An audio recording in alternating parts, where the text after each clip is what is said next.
Introducing first, fighting out of the blue corner. He comes to the ring wearing gold with black and white and weighed in officially at 166.12 pounds. Coming to us from Dar es Salaam, Tanzania, he brings a professional record consisting of 11 wins, 4 defeats, 1 draw. 5 of his 11 wins come by way of knockout. Ladies and gentlemen, please welcome Pius Mpenda, JR9. 8 wins, 9 of his 13 wins come by way of knockout. Ladies and gentlemen, here is Julio Porras.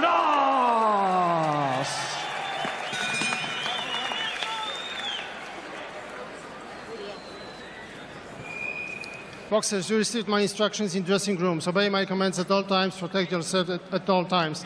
Everything from bed line and up is okay. Everything from bed line and up is okay. Touch gloves. Good luck to both of you.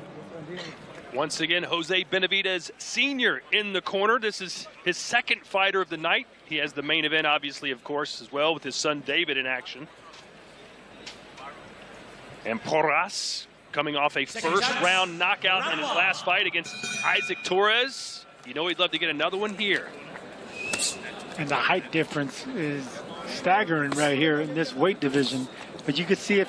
I could already tell that he's fighting responsibly tall. You know, he didn't come looking for that right hand on the shorter fighter.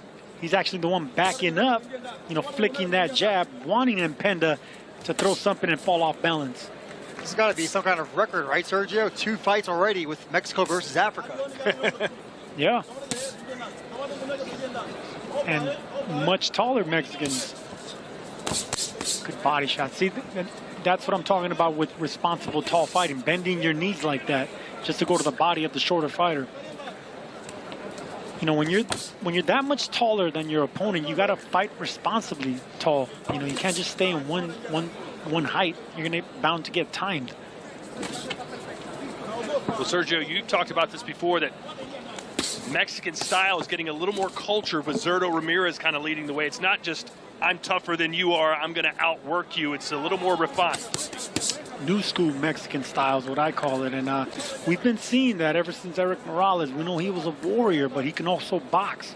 And, of course, Canelo Alvarez and so many others. And Juan Manuel Marquez, actually, he was the one that I first realized this guy was a warrior, but he had technique, he can box. And I think more Mexicans are picking that up to extend their career and become champions in multi-divisions. On the back of Porras' trunks, it says Ezekiel 3:9. Interesting Bible verse to choose. It starts out with, I will make your forehead like the hardest stone, harder than flint. So I guess he's got a hard head. Hard head, yeah. Or he wants a hard head. He's praying for one. You know any more Bible verses? Jesus wept. Okay. Jesus tonight. Porras undefeated, 9 knockouts. A lot of fights. Good jab. Yeah. Boy, Pius Mpenda finally throwing something, but he's got to get much closer and throw much higher. Almost needs to jump to throw. But Joe Frazier made a career out of doing that. Yeah, but Joe Frazier had upper body movement. He made himself even smaller. He had quick, explosive left hooks. You know, that's the reason, you know, you would think that he was ducking down too low or he couldn't jump up and hit you. Frazier made a career out of that. Yeah.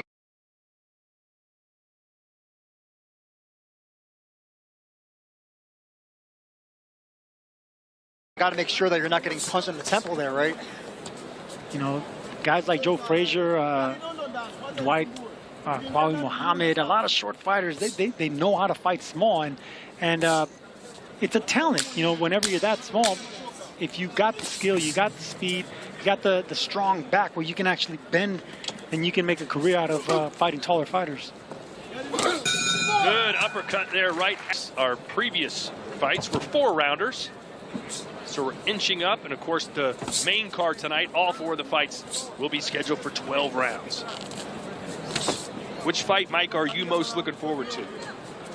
Tough to pick just one, Todd. I think the fight that could steal the show is Bam Rodriguez versus Fernando Martinez. That has action written all over it. Yeah, I think maybe the sleeper fight's the one right out of the gate. Noakes in action against Abdullah Mason. Both of those guys full of confidence, Sergio, and they both think they're going to get a knockout. You know what? It's not going to bring the same weight as, say, a Brian Norman and Haney, but yes, I agree with you. Whenever you have undefeated fighters like that, they're so hungry from different parts of the world. You know, they want to defend that. Oh, and they're fighting for a world championship. So I agree with you, man. I think Sam Noakes and Abdullah Mason is going to be something special. Yeah, Abdullah Mason, 21 years old. Always looking for a knockout, both fighters, too. So don't expect them to go distance. The crowd really pulling for Pius Mpenda, who's giving him something to cheer about here in round 2. Yeah, he does, because he finally made himself even smaller, broke that distance, and went straight to the body of the taller fighter. Yeah, these guys are really starting to trade in here now. Best Mexico versus Africa fight I can think of. Abner Mares versus Joseph Abeco. I think our friend Mares threw about 30 low blows in that fight. He pulled an Andrew Galata. Foul pole. Julio Porras, 24 years old. Still plenty of time to grow into that big frame. As you mentioned, Zurdo Ramirez started his career at 168. Now he's at 200 as a cruiserweight and has even talked about going up to heavyweight eventually.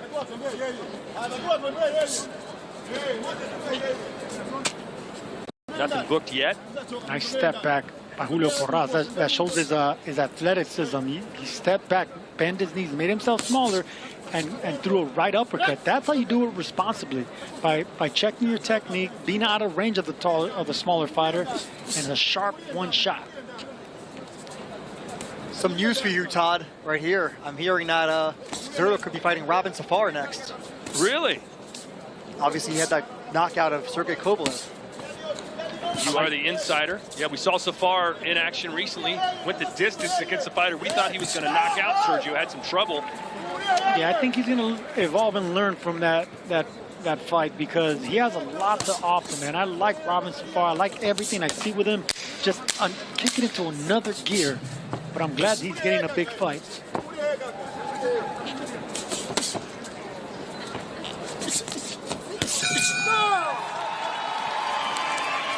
We were just talking about think about them throwing the jab, but Mike Tyson even said the most important punch for me was my jab. Yeah, but you have to have quick feet. You know, the thing about Mike Tyson, he was explosive with his feet. He would square up, he would turn southpaw, and then he would double and triple jab his way in.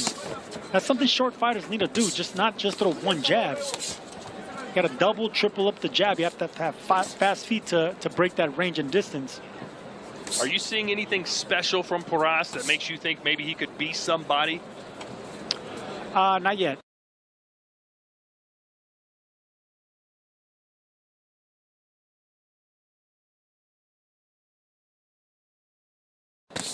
Quick hands. He's responsible with his range. He fights responsibly, but no wow factor yet. But it's difficult fighting short fighters like Mpenda, so you know it takes a while to adjust.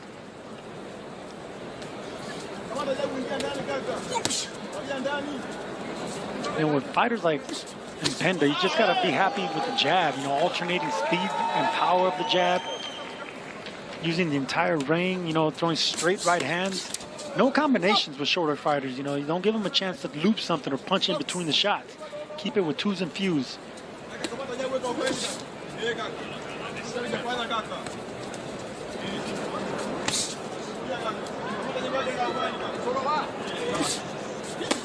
Boy, anytime Mpenda can get close and land a punch, the crowd will respond. They're cheering for the David in this David and Goliath matchup. That was a good stabbing jab by Porras. It's rare you see such a tall fighter like that jab to the gut of a much smaller opponent.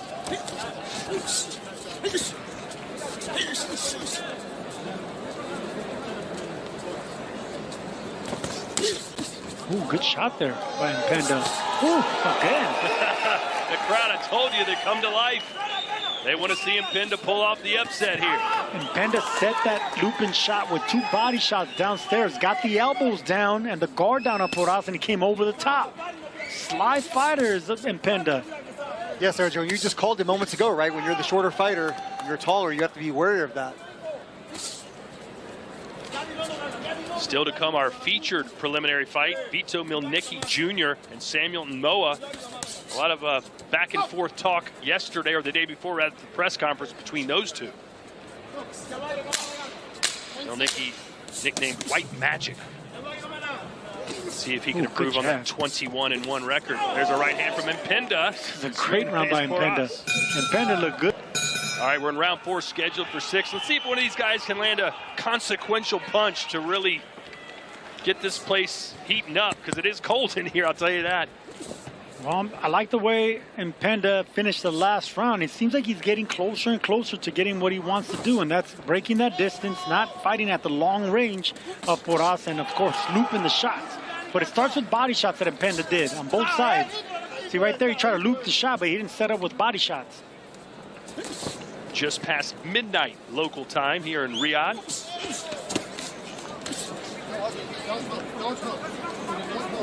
Good thing they have strong coffee out here, right? Yeah, how many cups of coffee have you guys drank today, by the way? I'm going on number 6. Wow. You're addicted. No, I just love the coffee, and I slept a lot. Mike, one of our first trips over here, Sergio went to a beverage stand, took a sip of it, said, "This is some of the best coffee I've ever had." And the guy who gave it to him said, "It's tea." Classic. There's the shot. Right hand from Mpenda. Man, getting really close to landing that solid. I would love to see if he lands it clean on the tempo. I want to see how the legs of Porras are going to respond. But Mpenda's getting closer and closer. See that? Yep. And you see Porras has those hands down. Yeah. Porras just needs to jab, man. He's in there with a stubborn, short, explosive fighter in Mpenda. So just be happy keeping him on the outside of that long range. Double and triple that jab. And try to set him up with that big right hand. And it was actually just the anniversary earlier this week of that incredible knockout, Sergio Martinez, when he looped that shot against Paul Williams, the taller man. Knockout of the year, face down on the canvas. Mpenda, 5 knockouts in his 11 wins, so not a ton of power, but he has got some KOs under his belt. Ooh, good shot. He just ate one there. And Mpenda has the right idea. You know, he's punching between the shots of the longer arm Porras. He's trying to time that overhand right. He keeps inching that front foot closer and closer. You know, not being at mid or long range. Clever fighter, Mpenda. Yeah, doesn't seem like a lot to be excited about for Porras. Really hasn't put his stamp on this fight. Yeah, he neglected the jab. You know, he's pawing the jab out there, but I would be busting up the shorter fighter with the jab, man. Just, you know, punching from the taller stance, making yourself a little smaller, but everything behind that jab, you know, make him run into the hard shots. Alternate it with speed, with flicking jabs, and then surprise him with the shotgun jab. But if you're hooking with a smaller fighter, I mean, it's only going to be a matter of time before the smaller fighter, you know, beats you with a hook. Turki Al-Sheikh, it's a dream of his and a passion project to crown a champion. So Sultan Muhammad and Muhammad Al-Khal training with Abel Sanchez. That fight is next. Some work to do here. We're in round 5, scheduled for 6. Do you think Mpenda's won a round yet, guys? Maybe one, yeah. But he's in several rounds, and especially the later rounds. Well, if he's got one round, if he wins the last 2, could have a draw. There's that right hand. There's that right hand, and that's because Porras let him in. He let him in too close, and that's credit to Mpenda. Ooh. And that time he led in with a jab, which created the opening. And this is where he wants to be. Caught him again with a right, and Porras does not look too good right now. Looping both shots now because now he already figured it out. He got the formula. He broke that long distance. He's inside the reach, so now he's looping both hands and landing cleanly. You can see Porras didn't like those shots now on the back foot boxing. And he's doing a nice job, I think, of dipping his head when he throws the overhand shot. That's what you have to do. You know, you got to tuck that chin in and swing for the fences, but do it responsibly. You threw a lot of those against, I think it was Alfredo Angulo. No, I threw a lot of those, period, because I would make my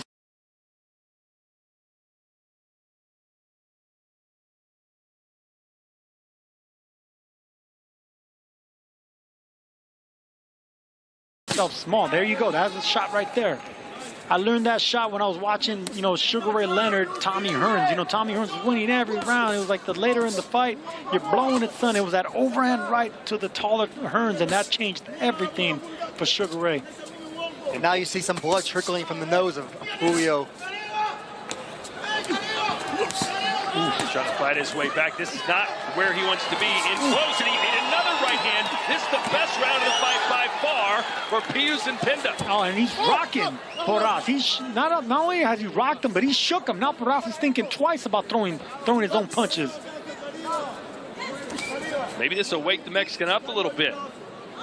Kind of treating this like a sparring session. Good uppercut there. Yeah, I wouldn't throw that uppercut. Now that Mpenda is already landing those overhand shots, that's the last punch you want to throw, is that lead uppercut. You leave your chin exposed, and it's not a good look for technique for the taller fighter that's getting rocked.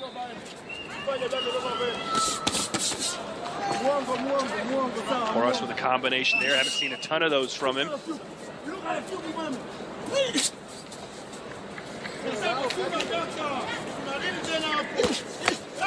Yeah, every time Mpenda comes in with the jab, he gets some successful shots to land after it. Yeah, that's the punch you should be landing right now. You know, you got to hide that overhand right. You know, Porras has already felt it. He's expecting it. Now you gotta hide it. You gotta be more, manipulate your opponent into that overhand shot and do that with jabs and foot feints. Big round for the Tanzanian. For tall fighters, you know, they're not accustomed to getting hit with looping shots by shorter fighters. Their legs betray them sometimes. That's what happened against Anthony Joshua, right? When he fought Andy Ruiz, another shorter fighter. That's what happens with taller fighters, period, because, you know, they don't take the looping shots as comfortable as the shorter fighters. They can't hide it. See how easy it is to see? Sweat flying, you heard the crowd ooh. He felt that one. Just like Joseph Parker and Bacoli right here in Riyadh. There you go. So what's your strategy if you're Porras right now, Sergio, after coming off that tough round 5? I would go back to the basics, and that's the jab. I mean, you got all that height, you got all that reach. You just got to flick that jab out there. You make the shorter fighter who's already getting aggressive, let him run into your jab. Bust them up with that jab. But see, that's all he's been doing, Porras. He's just been flicking that jab, touching that jab, poking that jab, but he's not really committing to that jab.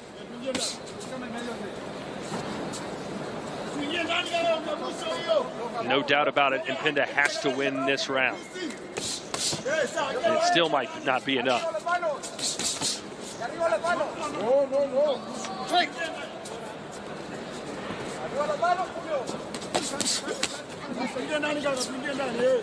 Mpenda now the one pressing forward. Ooh, just missed a big right uppercut of Mpenda. Boy, he is swinging for the fences, and he has to. That's what his corner told him to do. As he should. Momentum has changed. Now it's Mpenda going forward, being the aggressor, looking for the big shots. And Julio Porras certainly lucky that this is only a 6-round fight. Nice right hand again. And Porras is leaving himself wide open as he follows through with these power punches. Yeah, momentum has definitely changed. This is Mpenda's round, and the momentum has switched. You can see that Porras is respecting and backing up, feeling the hands of Mpenda. Good thing this isn't an 8-rounder, or Porras would be in some real trouble losing on the cards. Yep, that's what Cop just mentioned. I agree.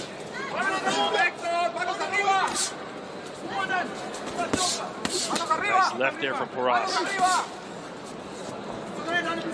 I'm having trouble rolling my R's the more I say Porras. Sorry, Sergio. You're doing all right.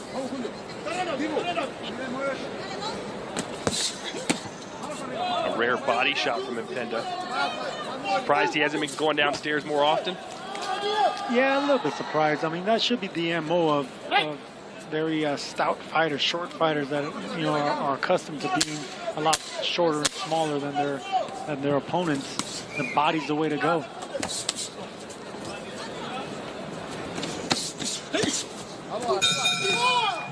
And that will... Ladies and gentlemen, after 6 rounds of boxing, we go to the judges' scorecards, and all 3 judges, Mike Ross, Mike Fitzgerald, and Pavel Hennick are in agreement. They all scored the same, 57 to 57. This bout is a unanimous draw. Well, there you go. He did win one of those early rounds, Sergio. Yes, he did, and I'm glad the judges gave him credit for it.